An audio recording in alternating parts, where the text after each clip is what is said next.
Welcome to Hotline TV, everybody. I'm Joe Lieberman. And I'm Quinn McCord. All right, Joe Lieberman irked a lot of Democrats by campaigning for John McCain and speaking at the Republican convention. Well, now Senate Majority Leader Harry Reid has to decide how to deal with him.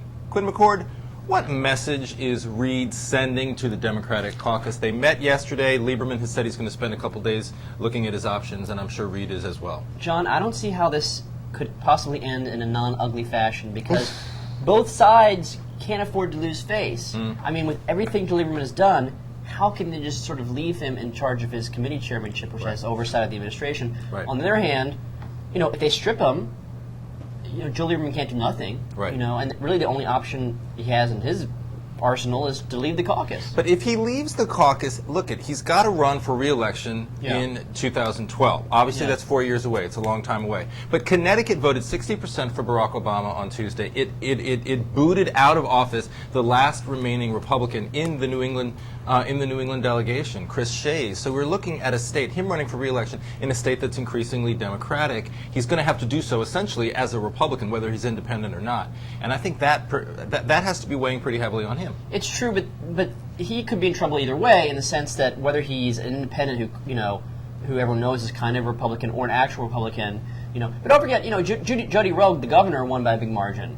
Right. So if you're an incumbent, they might be willing to vote for him. Well, it's a different. Go ahead. And I know it's a federal office, but also don't forget though, if he actually is a Republican, he won't have to worry about the 10% who would vote for the actual Republican nominee. Even though the Republican infrastructure will be behind him, there might still be a Republican candidate who So you can see both sides of that. So what do you think happens? How to predict next week? They come back. Harry Reid lays it out for the caucus. That's a tough question, John. I don't know. That's what I do here on Hotline TV. I ask the tough questions. Well, and I get the tough answers. You could see a situation where they're like, listen, you can keep the chairmanship, but no filibuster votes. You're always, you never vote to sustain a filibuster.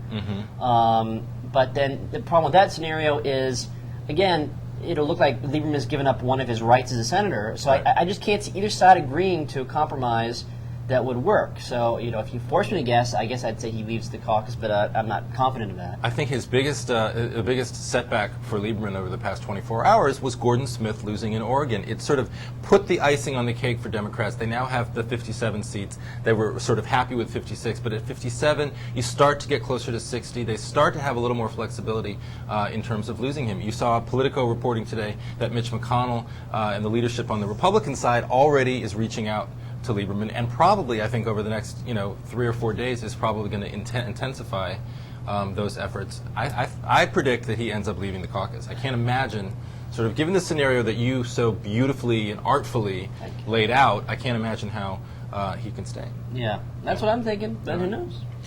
But that's all the time we have for Hotline TV today. Until Monday, I'm John Mercurio. Have a good weekend.